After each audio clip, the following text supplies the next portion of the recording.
Hello everyone, my name is Preston Dennett, and today's episode is called UFO Contact at Blackjack Campground.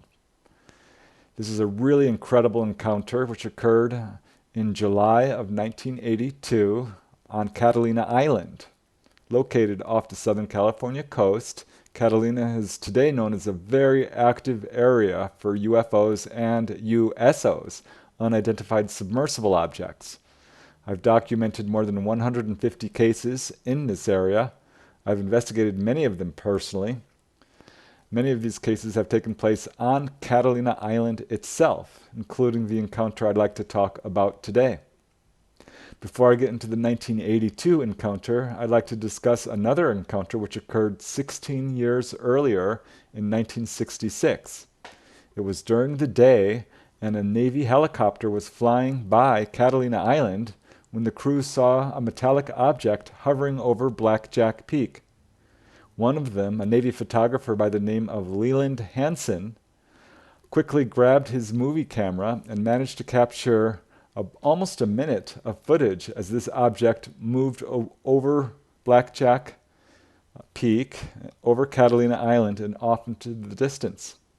It's very famous footage, some of the best we have up until that time, and has never been explained. And it took place at the same exact location of the encounter I'd like to talk about today. On the 4th of July weekend of 1982, a group of 11 young actors, writers, photographers, people working within the entertainment industry decided that they were going to have a camp out at Blackjack Campgrounds on Catalina Island. This was something that they had done annually for a number of years. It became something of a tradition, and each year they would pick a theme for their little party. And this year, the person who got to choose the theme was Jonathan Fox. Jonathan Fox was a young actor who had done bit parts on Three's Company and The Jeffersons, and actually had a recurring role on the television show Fame. And it was his turn to pick a theme, and he decided to choose E.T. the Extraterrestrial. The movie had just come out 1 month earlier, actually, and it was a huge sensation, so this was the theme he chose. He told everyone to pick a little prop, a fun item that they could build like a communicator and phone home to E.T. And so all 11 friends showed up. 4 arrived on July 2nd, while the rest arrived on Saturday, July 3rd. One of Jonathan's friends, I'll call him Oscar, that's a pseudonym, he brought a bunch of flat cadmium batteries with strobes to sort of like call E.T. They're visible for about 2 miles and are designed to be put on highways during emergencies. So everyone brought something. One guy brought a landline flip phone to, phone home to E.T. They dressed up in fun clothes. Someone else brought the soundtrack to the movie Star Wars. So they were just having fun with the theme like they did every year. And around 5 p.m. they had all arrived there and had set up their camps, lit a fire.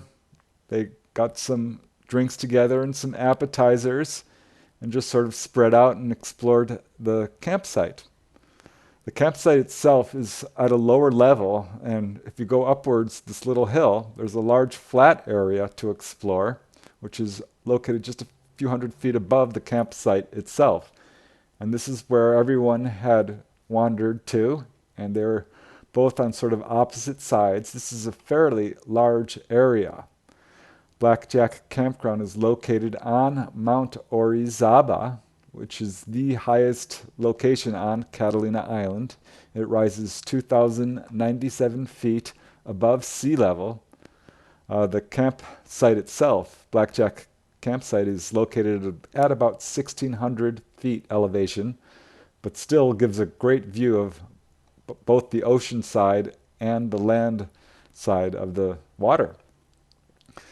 So they were just all enjoying their view. They set up the little batteries, the strobe lights. Jonathan had found this weird circle on the campsite where no grass grew. He joked a couple of years earlier, that maybe a UFO had landed there, or this would be a great place for a UFO to land. And so, in a little idea of inspiration, he decided to take the strobe lights that one of them had brought, and he set them up in a circle to sort of call down ET. So everyone was just having fun with the theme, and the first weird thing they noticed was a weird fog started to roll in. It rolled in hard and fast and completely obliterated their view of the ocean itself, of the mainland, and most of Catalina Island. There were a few peaks that rose above this fog, but it was kind of eerie and sort of fit the Star Wars music.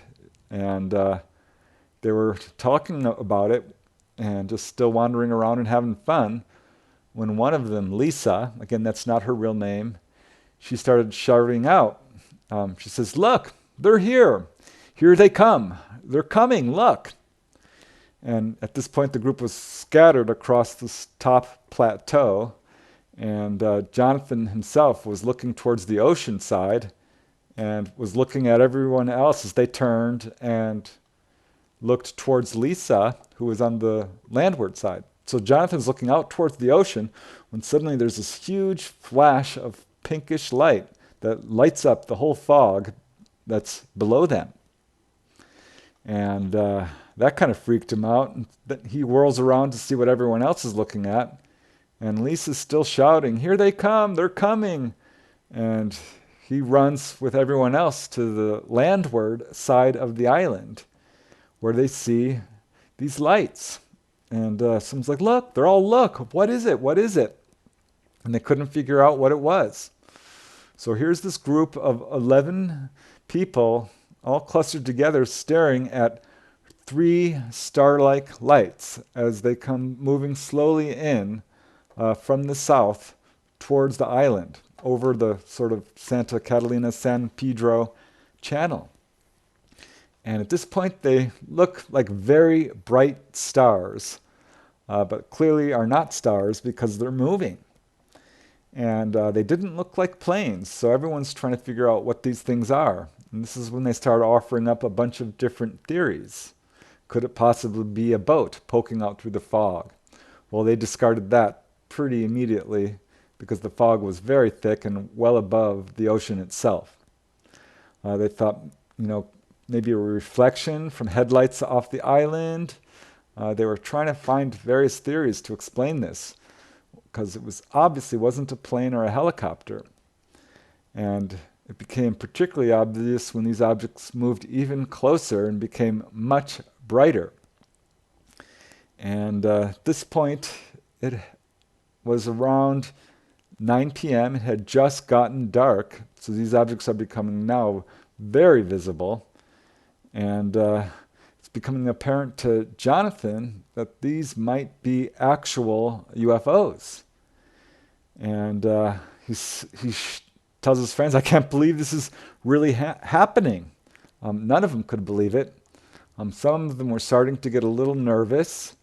And this is when something else weird happened. So they've got this weird fog, these 3 lights in a row, one slightly higher than the other 2, the center one.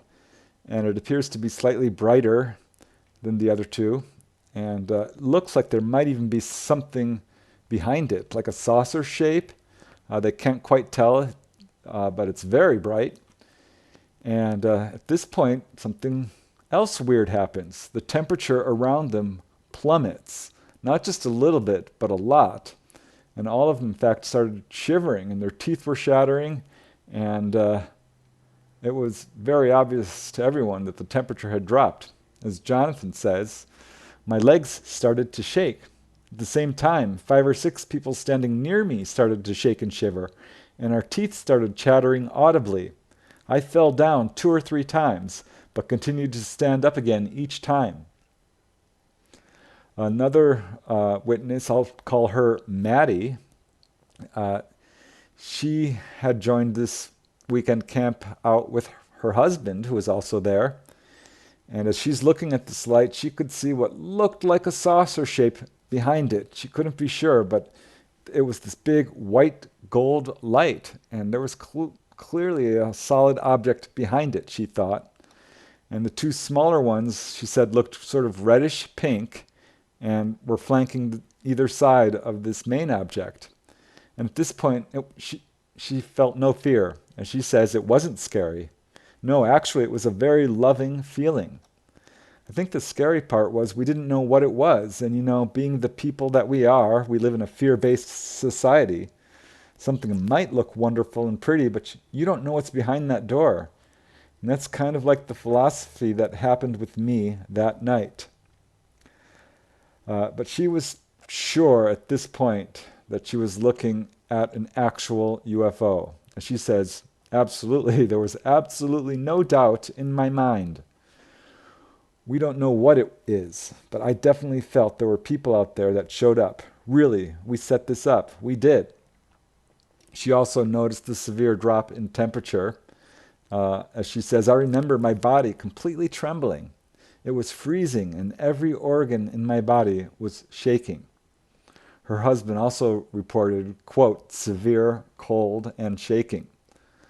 So now we have the entire group of 11 friends sort of bunched together, and they're talking excitedly and watching these strange lights, which still seem to be approaching and getting closer.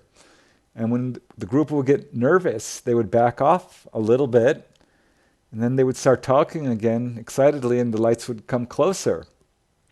And as they got closer, everyone realized that they were perfectly silent. They were very still in the sky. They almost felt like something was watching them, and they started to get nervous again. The music was still playing, the Star Wars music, and it was almost surreal, Jonathan said. And as he says, this was when, quote, a little bit of discomfort began to seep into the group. One of the people there, Dee, she started to become really upset, and she turned to Jonathan and accused him and said, this is your fault. This is your fault this is happening. And he's like, what are you talking about? And she said, you're the one who planned this party. You're the one who did this, and now look what's happened. So some of the people in this group were not happy. They were beginning to get a little uncomfortable, and as Dee said, it just wasn't fun anymore. And everyone kept asking, what are they? What are they? And another person would say, oh, you know, let's just wait. Let's look. Let's find out what this thing is. One of the witnesses was very upset. He kept saying, this can't be UFOs. This just can't be UFOs. And everyone would turn to him and say, well, what do you think it is? Do you think it's a plane? And he would say no. And they'd go through the list. And as he realized it was a UFO, he became very upset. And as they're watching these three lights, trying to figure out what's going on and starting to get really nervous, suddenly this bright pink light flashes and illuminates the entire fog bank for miles around them. And it reminded Jonathan of the light he had seen earlier when this whole incident began. At some point, someone remembered that they all had brought flashlights. So he had his with him and tried to turn it on, and it didn't work. A couple of people pulled out their flashlights, and their flashlights didn't work. Other people had brought flashlights, so they ran down to the campsite and got their flashlights and came back, and their flashlights didn't work either. Every single one of their flashlights failed. So that kind of freaked them out. And people are going like, what the F is going on here? And as Jonathan says, it really got freaky from that point on. It was so surreal. We knew we couldn't identify what was going on. They were trying to explain this thing as maybe boats or planes, but clearly wasn't. And the sort of anxiety level and excitement level just continued to ramp up and up. And then one of the guys who was a photographer uh, got his camera and said he could not get it to work. It just wouldn't work. Well, a couple of other people had brought cameras too, so they got their cameras. At least 4 people had cameras, and not one of them would work. And so that freaked them out. And at this point, someone looked at their watch and realized it said 8:15. Well, they had been watching these objects since sunset, and now it was completely dark. It had to be at least 9 o'clock.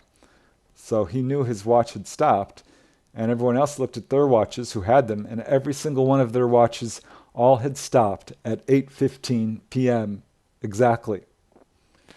So here we have multiple electromagnetic effects and other weird effects, the temperature dropping. And so the group was really freaked out at this point, and they were getting really afraid. And the show really had only just begun.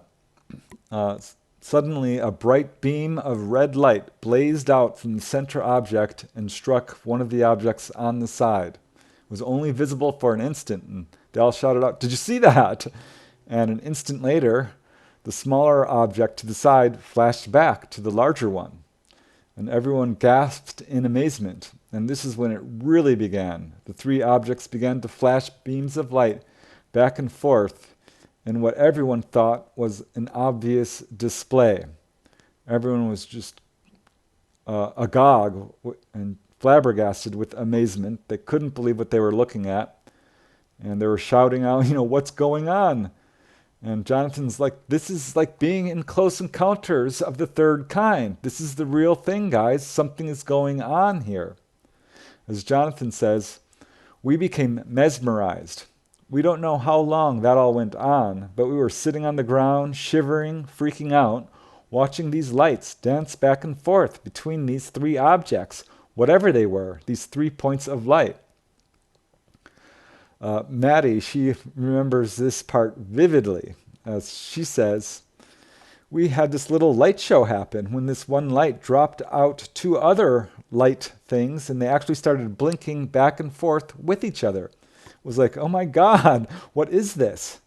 We believed they were communicating with each other." Another witness felt that it was a show that was put on, quote, "as if for our benefit." Now, Maddie, she was becoming increasingly emotional, and this whole encounter was just starting to bring up weird feelings within her. And she started to find herself becoming very, very emotional. And she says, "At one point, I looked at my ex-husband and I saw my life kind of flash before me. He was a mess, and I saw at that exact moment that this was not the man for me. I just knew that there was something else to be done." So she's having, a life-changing moment while she's watching this thing. And they had been watching these objects for at least an hour, possibly 2. And at some point, as they were watching these objects, the guy Douglas, I'll call him, who had brought the flip phone, the mobile landline, he held up the phone and started pressing the buttons and held it up, saying, "Phone home, ET phone home." And none of them could believe what happened next. To everyone's shock, the phone itself began beeping, making beeps, and it can't do that. It had no power. It wasn't plugged in. As Jonathan says, every single one of us heard that phone go beep, beep, beep. It made those electronic sounds you hear when you dial a push-button phone. And we all literally looked at the phone, looked at each other, and said, "Did you hear that?" It made electronic sounds back at us. That was part of the whole freakout. And there were still these weird flashes of pink light that were going on beneath the fog bank itself. And it became more and more clear that the center object was actually a solid object, because now they could see a shape behind it, or within the light, and it looked to all of them like it was rotating in place. And Jonathan, at this point, he was convinced that they were about to be taken on board a UFO. And he turns to the group and says, all right, guys, this is it. If the chance comes, are you guys prepared to board a spacecraft? And he was only half joking, but even so, a number of the people in the group did not appreciate his comment and looked at him with fear. But Jonathan was, half serious as well. And he says, pack your bags, we're going. And this is when a division started to appear within the group. And someone shouted out, are you crazy? I am not going. And Maddie said, no, there's no way. I'm not going anywhere. And someone else said, well, what if this is all real? What if this is really going on and they're aliens from another world and they want to put us in a zoo on some other planet? And Jonathan says, I'm willing to take that gamble. Well, at this point, Maddie was done. She found herself consumed with fear. She began crying, and she turns to her husband and says, I can't handle this anymore. Take me back to camp. And Jonathan looked at her in amazement and said, are you out of your mind? You're going to walk away from this while it's going on? What are you thinking? And she told him, I'm too afraid. I'm sorry. I'm just too afraid. And at this point, the objects did seem to back off a little bit. As Maddie says, they started backing off. I think he, Jonathan, will never forgive me for that, but when it comes down to it, self-preservation is the first thing.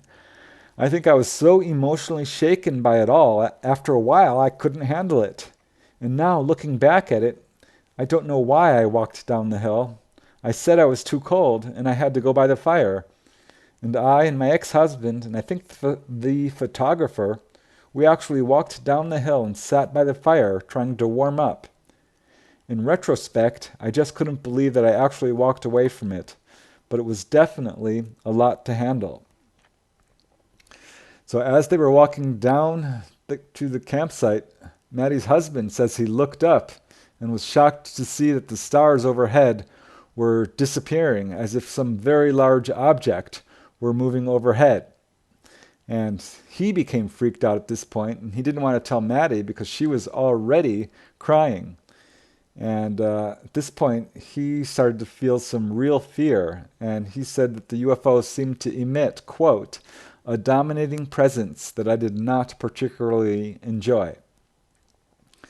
So while he and Maddie stayed by the fire, Oscar went back up to the top and got his wife, and a couple of other people came down. They were too upset.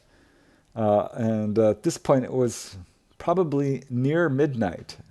And there were 5 people down by the campsite itself, and 6 people up on the plateau watching these 3 objects just hovering there and flashing beams of light. And suddenly, something else strange happened. Suddenly, without any warning, these, quote, tiny, glittery, sparkling objects came out of the center object. Some of the people had been sitting down. Everyone jumped up at this point and watched these objects as they started to move around. As Jonathan says, I describe them as diamond-shaped mirrors that literally just fell out of this thing. All 3 fell out at the same time, but instead of falling and disappearing from view, they arced and soared up into the air. They appeared to be diamond-shaped. They were very bright, very sparkly, and very brilliant, and appeared to be rotating and moving around. And everyone's screaming, look, look, do you see it? Do you see this? And this is when things just went crazy. These 3 smaller objects swooped down and began to circle around the entire Blackjack campsite. And chaos reigned. Panic took hold, and everyone completely freaked out. One of the witnesses just screamed out, what's happening, what's happening, what's happening, over and over again. And as Jonathan says, we became extremely animated and started racing around like lunatics. because now it was much, much closer to us. Those three lights were still off in the distance, but whatever the three little other things were, I have no idea, but they were obviously much closer to us and were zipping around us in the sky. Some of the people who were up on the top plateau ran down towards the campsite, and meanwhile, down by the campsite at the campfire, Maddie and her husband and the others looked on in complete shock. As Maddie says, I remember watching it and not thinking anything, and then I turned around and I was aghast. There were 2 or 3 more surrounding us. They were very, very bright. At this point, I was more in shock than anything because I couldn't believe this was really happening. Here we said, this will be great. And they showed up. At that time, to be honest with you, I went into awe and terror at the same time. I couldn't believe what I was seeing, and yet I said, if I'm seeing with my eyes, it's happening. There were people running around kind of screaming. Everybody was going through their own thing. At this point, everyone's just in a complete panic. Some are on the ground crying. Others are running towards the campsite. Others are trying to keep their eyes on these objects that they're flitting around. And every now and then, one of them would turn to Jonathan and accuse him again of having caused all this, saying it's his fault that this happened. And Jonathan was just absolutely entranced. He thought these were very beautiful objects. He felt no fear at any point and was just utterly amazed. And he says he got a good view at these objects as they came close. He thinks that they were at least 20 feet long and looked kind of triangular shaped and were studded with these round gold white lights. And every now and then they sent down what appeared to be beams of light down to the ground. And everyone was just going insane, running around like chickens with their heads cut off, when things got even stranger. Suddenly there was a very, very loud vibration noise. And everyone's looking around trying to figure out where it's coming from. And it got louder and louder until the ground itself seemed almost to shake. And everyone's just cowering and looking up, trying to figure out where could this vibration, this huge roar, be coming from. So this thunderous vibration is just really intense. As Jonathan says, that's when the vibrating started in a thunderous sound. The ground actually started vibrating too. You could hear this tremendous thrumming sound. We couldn't see where the source was. And Jonathan starts shouting at the group and says, all right, this is it. I guess this is the ultimate encounter. Get ready because here comes the mothership. And so everyone's just completely freaking out at this point. And as Jonathan says, the sound and vibration were so intense that we were electrified by it, looking everywhere to see the source of this sound. We didn't have to look long, because over the horizon of the island came these 2 U.S. aircraft. They were flying so low to the ground that we could read USAF on it. It felt like we could reach up and touch them. They were that close, directly above us. These were 2 jets, and they were swooping towards the 3 hovering objects. The instant these jets appeared, the objects that were swirling around the campsite took off and disappeared, and the 3 objects that were hovering in a row slowly sank down into the fog bank and disappeared. And the jets moved off into the distance. Everyone stood there in complete shock, and instantly the temperature raised back up to normal, and it was a warm July evening again. As Jonathan says, the atmosphere changed instantly. And he turned to everyone and said, it's over. He just knew intuitively that the encounter was over. And everyone's like, no, they'll come back. And no, Jonathan's like, no, it's over. Can't you tell? The energy was just completely different. Temperature was normal. No one was shivering anymore. And the group just stood there in shock for about 20 minutes and finally just left the plateau and walked back down to the campsite. And everyone was still in a complete daze. They were in the excitement of the sighting. They realized they had completely forgotten to cook dinner. They were planning to have a big chicken dinner, but now it must have been around midnight. They weren't sure. Their watches weren't working. But they tried to cook up a quick dinner anyway. No one really ate. Everyone had lost their appetite. Maddie had retired to her tent with her husband. She was still weeping and really upset. Some people were wandering around singly or in groups, trying to figure out what happened. And finally they wandered off into their tent. Jonathan and two others stayed around the campfire and stayed up all night looking at the stars, trying to process this amazing event. So all of them were completely freaked out, and there were more after effects. The next morning, all three of the ladies there were 8 men and 3 women. All 3 women began their monthly menstrual cycles at the same time. They thought that was weird. And that evening, on the day after the encounter, they decided they were going to hike up to the peak to watch the sunset. And as they were watching the sunset, they looked down at their campsite and saw that there were people there rifling through it with flashlights. And that concerned them. And so they went down to their campsite and couldn't find anybody, and were cooking dinner, and turned out a lot of people just did not want to talk about what they had seen.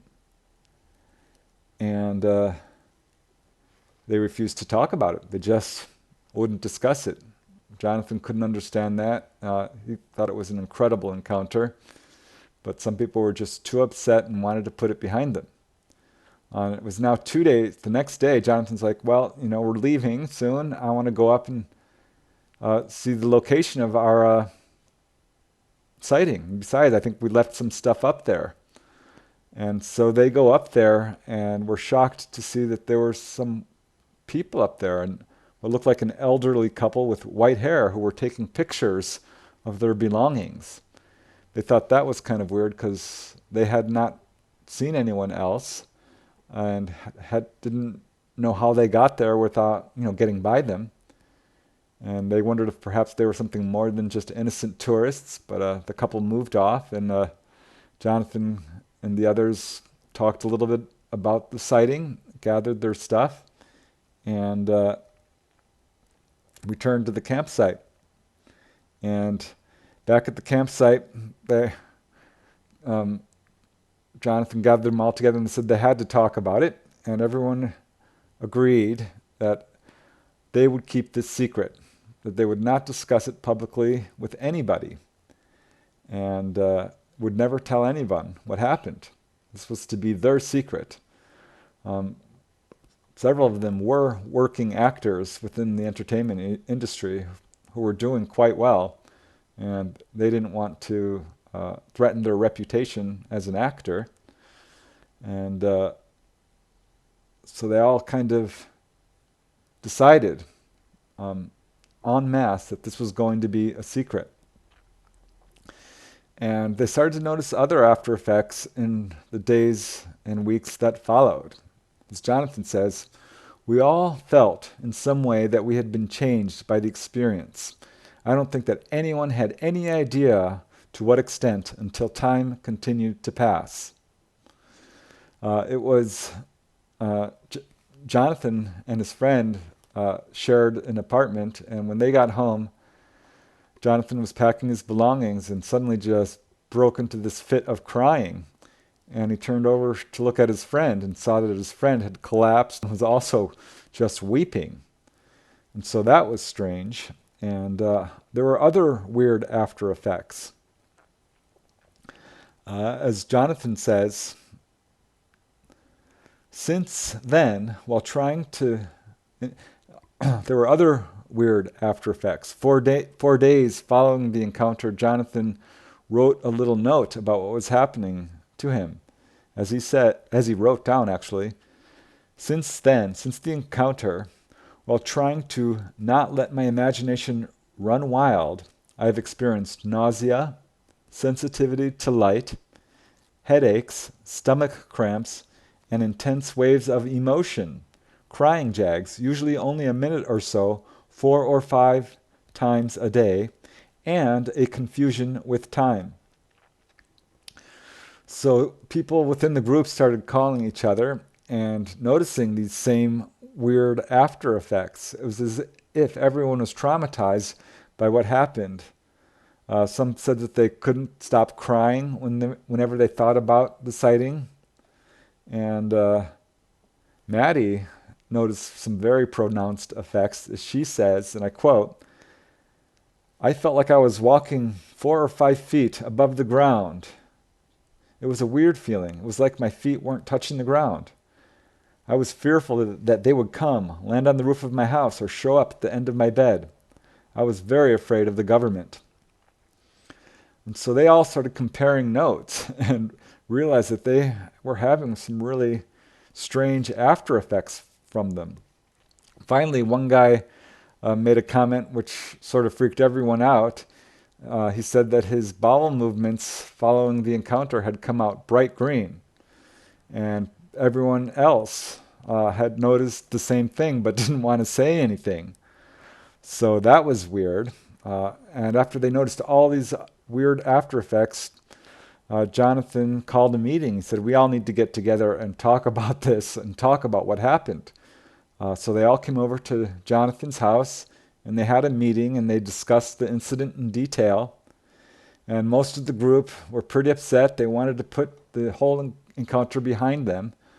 But Jonathan wanted to report it, or at least get some more information if he could. So he ended up calling the nearby Griffith Observatory in Griffith Park, California, and he asked them for information. They had really no information to offer and referred him to the Mutual UFO Network, MUFON. And MUFON put them in touch with a very well-known Southern California-based UFO researcher.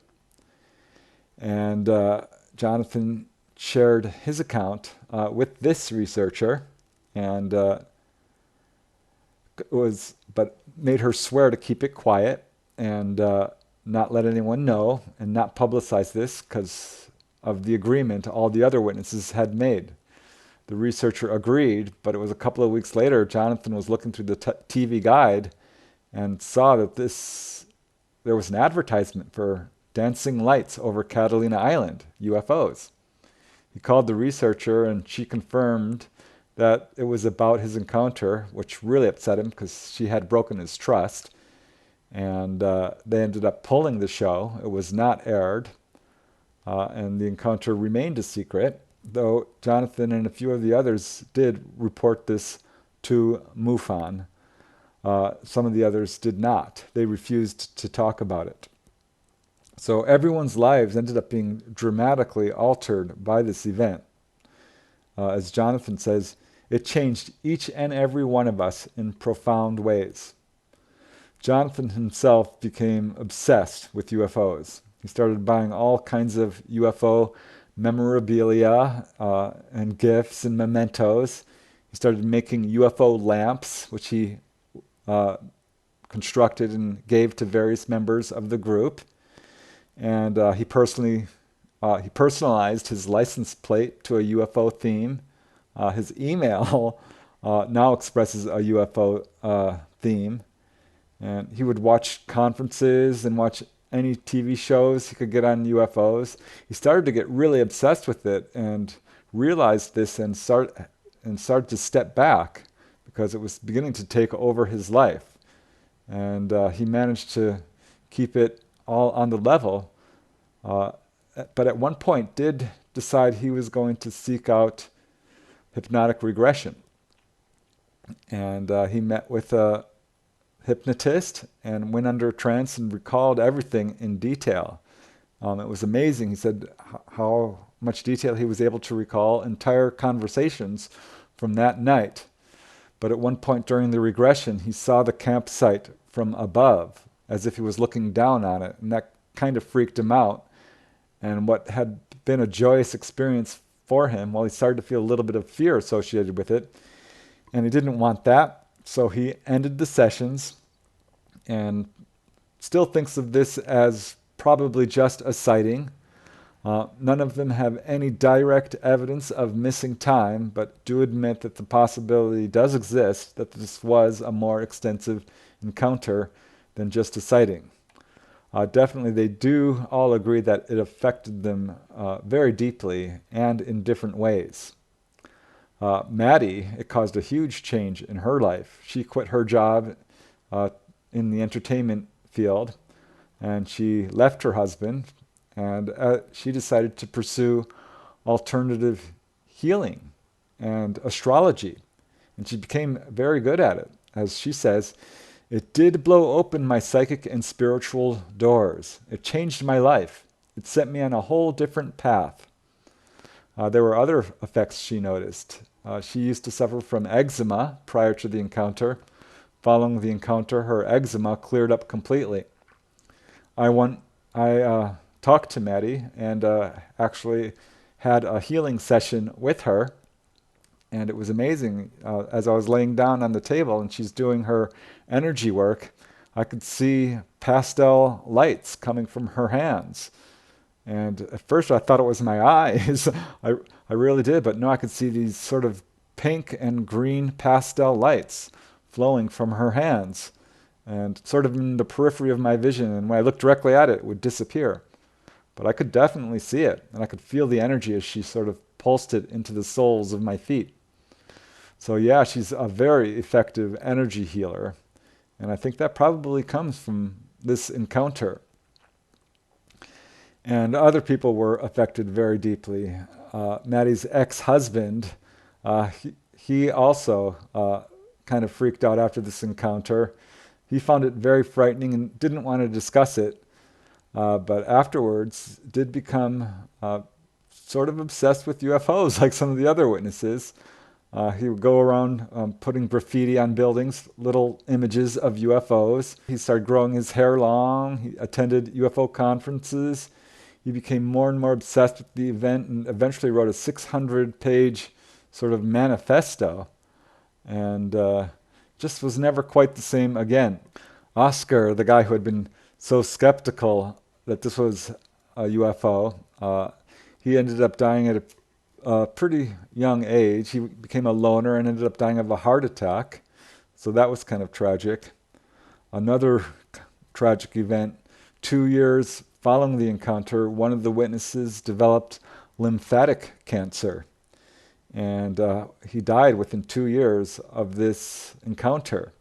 And before he died, he told Jonathan that he believed that the UFO encounter might be involved with his illness, might have caused it. And he requested that his ashes be buried at the site of their UFO encounter. So yeah, they were all affected very deeply. One witness said he went up there every year for decades afterwards to sort of memorialize this event. That stopped their annual campsites at the Blackjack Campgrounds. They never did another one together after that. And they all started moving on to their separate ways. One of the witnesses, Lisa, again, that's a pseudonym, landed a very successful part in a movie and became a very well-known actress in the film industry.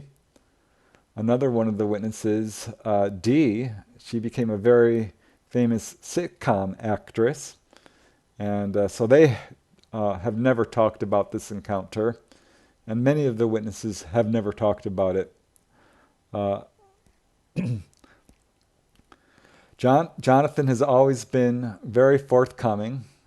It's he who is really responsible for getting this account recorded. And he has been very supportive of my investigations of this encounter and put me in touch with Maddie and at least one other witness as well.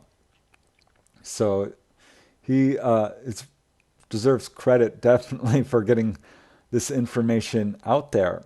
And when the television show for the History Channel called me and asked for a witness, I thought of Jonathan, and eventually he did appear on the television show UFO Hunters. And his encounter unfortunately ended up on the cutting room floor, though they did do a sort of a webisode of his encounter. But I was able to go up to the site of the encounter with Jonathan and talk about it firsthand, and he showed me exactly what happened. It's a truly incredible event, and really changed the lives of all the witnesses forever. One of the other witnesses once called in during a radio show that I was doing with Jonathan, and so that was a real treat. We got to hear from another witness, and as he says, he verified everything Jonathan had explained over the radio and said, I remember how cold we got, shivering. I was more excited than frightened. I was just a kid from Nebraska. What did I know? And here was this happening. It was like, this can't be real. This just doesn't happen in the real world, but it does. And I hope that I get to have that experience again someday in my life. So this is something that affected all of them for the rest of their lives. I wrote about this encounter in my book, Undersea UFO Base, an in-depth investigation into USOs in the Santa Catalina Channel.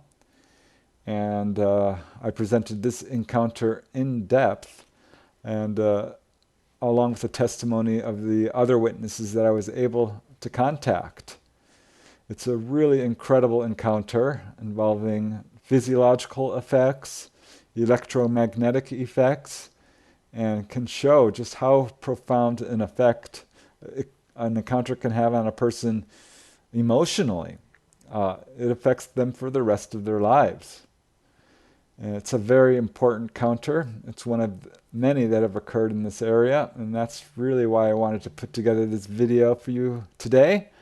I hope you've enjoyed it.